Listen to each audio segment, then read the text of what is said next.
Hello everybody, my name is Petr Koutný. Today I have for you another brilliant chess game coming from chess history.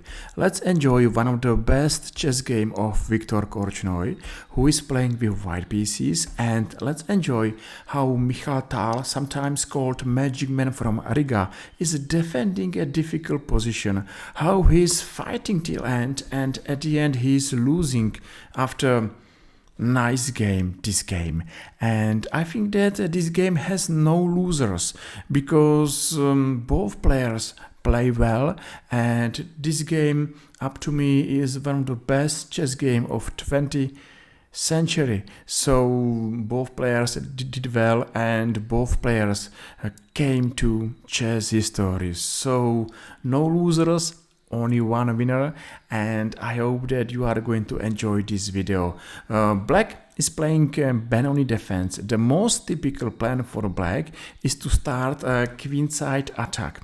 Of course, black is playing sometimes something like a6, b5, rook b8, b5, knight a6, knight c7 and b5. It's very hard to imagine that black will be active without this plan. And it will be nice to see how white is playing his position. His first plan, of course, is to go for short castle. Okay, he decided to play g3, bishop g2 and short castle. It's interesting to see this position because this game was played in 1962, and at that time it was only sideline Benoni with g3 move. Now I think that Benoni with g3 move is one of the most dangerous variation against this defense, and it's dangerous because it's not exactly a direct path how to play this position. So bishop g7, bishop g2, short castle and short castle, knight a6. The plan for black is to go knight c7 and b5. And what now I am enjoying is how white is going to play this position. First, he is going to stop black's activity on queenside. And after he will stop this activity, or at least after he will slow down this typical black's plan, he will start to be active in the center, and because of this he will be more active and he will play maybe better position and he will have an advantage. It's easy to say you, but it's not hard to show you. So let's watch what's happened. h3 maybe is going to stop the black to play bishop g4. d5 pawn is giving white space advantage, and hopefully you know that if we have space advantage, we are not happy to make too many piece exchange. So bishop g4 is not allowed anymore, and knight c7. Maybe there is a plan to play move b5, but firstly white played move e4 with a threat e5. Knight d7 of course is going to stop this threat e5, but not forever, because white is still supporting this pawn and maybe still has idea to play move e5. So black has to be careful, and he played knight e8, bishop g5, bishop f6, and because of space advantage, because mainly of pawn on d5 is good for white to avoid any not important piece swap, and for this reason he came back to e3, rook b8, and now white is starting to play his plan number one. He has to slow down black's counterattack. It's important to believe that yes, one day white will play in the center. Of course, white will start his attack with a move f4, g4, g5, f5 or e5, but it's good to not allow black to be active. So for this reason a4 is a typical, a6. Still, there is a plan to play move b5, and how to stop this move. Maybe a5, but still I think that after a5 black will play move b6 or b5, but it's not hard to play here bishop f1, because after this move black's plan to play move b5, it's very difficult to to play. And because this plan is difficult to play, black has a problem to be active. You know, just imagine that Michal Tal, it's not active, has difficulties to play aggressive chess game, and maybe this is not his dreaming position. But okay, queen e7, knight d2 with a plan to play f4. It's nice to speak about this position because one player has a chance to be active and the second player, black player, is looking for counter-attack, but it's not easy to see where black will be active because to play move b5 is difficult, play move f5 is risky. So knight c7 and f4. I'm absolutely sure that here white's got a slight advantage because of a space advantage, maybe central advantage, and on the air or in the air are threats like g4, g5, f5 and e5. Yes, of course, this position is not lost for black, but it's difficult to play for black. Every passive position, every position without active plan is difficult to play, and nearly every difficult position it's really easy to play something like blunder or bad moves or mistakes. So for this reason black has to be careful, but he played immediately move b5. Yes, of course, black managed to play b5, and that's a question if white doesn't mind to see move b5. And every times when you don't know what to play, it's good to find your worst place piece, and that's absolutely knight on d2, and it's good to find for this piece the best square. And the best square for this knight is on e4, but because on e4 is a pawn, it's important to push this pawn to e5, maybe to lose this pawn. That's nice that Victor is not worried to sack a pawn, but he is looking for great square for his bad knight. And it's good if you could see what's happened, because from bad knight to one of the strongest white piece, and maybe a winning piece in the future. So okay, white is going to sack a pawn, but it's not a sack, it's a, I think, move where white is losing pawn for a good compensation. Exchange and knight e4, and the threat of course is d6.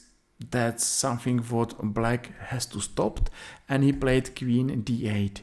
Of course, this position, it's maybe dangerous to white because white is playing with pawn down, but white saw this variation till end and he was absolutely sure that he got advantage.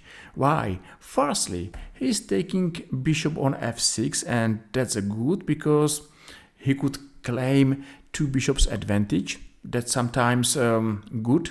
I think that nearly every times. Okay, black took by a knight and d6, and this passer, this pass pawn on d6 is a super strong pawn, giving white another chance to believe that it's got a really beautiful compensation for missing pawn. And after knight e6 is not a compensation, is a pawn back, b4 and knight d5. I think that here black was outplayed because his queenside attack maybe came too late, and in the center is winning white. And if somebody is winning center, is nearly winning whole game. So okay, after this exchange, bishop b7, of course, white's queen on d5 is under attack. So white came to d2, queen d7 and king h2. Nice move, taking care about white's king, and now rook c1. Okay, again, white doesn't mind to lose a pawn because maybe he is thinking like sooner or later black will be out of moves. This position is without any black's attack, it's without any black's activity, and if white will improve his pieces, if white will improve his pressure, and if white will do his best to play good moves, I think that black will be in bigger and bigger troubles, because it's hard to see what black is going to play. Okay, after bishop c4 and now rook f1, rook b4, exchange, and bishop h6, queen g5. Now they're afraid to play a queen f6, and of course queen g7 is a checkmate. How black should defend this threat? It's not easy to see, because if black is not careful in two next coming moves, he is checkmated. Of course, Tsar found it rook e4, and it's good to see that queen f6 is a mistake because of check on e2. Say I'm going to g1, there's a check on d4 and check on d5, and it's not easy to play bad moves in a nearly winning position. So a queen f6 right now it's not working, but a rook f2 it's working, because it's going to stop the threat check on e2, and now it's up to black how he is going to stop this threat. f5, a queen f6, that's a checkmate threats on g7 of course. And what is important here, that here are two connected pass pawns.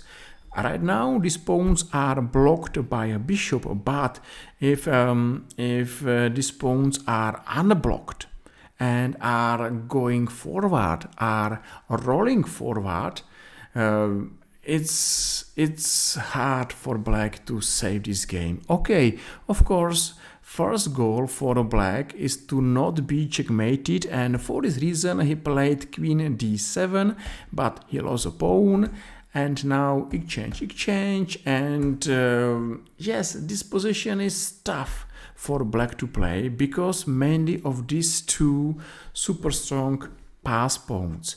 It's good to see that, because nearly all white's pieces and pawns are sitting on dark squares, black's light squares bishop has nothing to attack. And even he looks great, and even he looks strong, he's really bad, because our pieces has to attack something, and it's hard for black to attack anything if white's got everything on dark squares, and a light squares bishop, it's something like empty bishop. So bishop e6, and now rook d1, nothing happened, rook d2, rook d1, and now rook d4. Finally, g4 is going to be played, and now what's funny, white is going to play king g3, h5, and g5. And that's the reason why I thought that this game is one of the best chess game of Viktor Korchnoi. That's amazing chess plan to play these king's moves in the middle game, and make a sense, because yes, of course, just imagine that I'm playing, or white is playing king g3, and after move h4, white should take this pawn, because there is no rook down, because here every time is checkmate on g7. So because of this, black is suffering without any activity. Just let's speak about black pieces. This bishop has to block this pawn, this queen has to block this pawn, and this rook has to defend this bishop. So all black pieces has a difficult job to stop two pawns. Three black pieces has to stop two white's pass pawns, and because of this, remaining white's three pieces are free to play anywhere, and they are doing what they like. So rook b8, and let's play this beautiful king's maneuver till end because black is now suffering. Exchange. Okay, bishop d7, rook c4, rook c7, and now Viktor Korchnoi. It's not worry about any counter-attack. You know, black's counter-attack is a typical. He pushed his pawns b5, b4, a5, a4, a3, but it's too late. Rook took on d7 and e6. Beautiful move. You know, it's hard to take this pawn because of checkmate, of course. So what has black to play? Queen e7 and queen e5. Now e7. Still, there is no threat to have new queen because here is a checkmate. So after king f7, d7, and that's game over because, you know, to take this pawn is a check and checkmate on f8. And here is not check. So it's not check on e3 because of this queen. And it's nice to see this position, how two connected pass pawns together with amazing plays of this bishop, queen and king are winning against black pieces. I'm sure that was one of the greatest chess game of Viktor Korchnoi. I'm going to play this game for one more time, a little bit more faster, just to enjoy and to understand everything what's happened. And I'm going to thank you for your time, attention, likes and follows. And I hope that you enjoyed to watch this video till end. So b5 is the most important chess plan, and because white managed to slow down this plan, and black, of course, is going to play this move, but not at the best time. Here, white played beautiful move e5. He is going to take a bishop on f6. This bishop is a really important defender of black's dark squares around black's king. And because of this, white has chance to attack dark squares around black's king. Of course, one day bishop h6 is going to be happened. So now, and queen g5 and f6 are threat, so black has to be careful. Now after move f5 there are two connected pass pawns, and I think that this position is winning. It's winning because black is not active and nearly all white pieces are sitting on the dark squares. So black's light squares bishop is a terrible bad bishop, unfortunately, and because of some kind of big passivity, white has chance to play g4 and just to go as far as possible with his king. And yes, and final variation is a beautiful variation. So even a3 looks like a really dangerous move. It's not because of move e6, and here are threat, maybe check or perpetual check sometimes. So queen e5, white is careful, no more checks, and only two winning white's moves. One there and a second here, and black resign it. Beautiful chess game of two chess legends. I hope that you enjoyed this game as you enjoyed this position, and if yes, feel free and press like or press follow and made my day.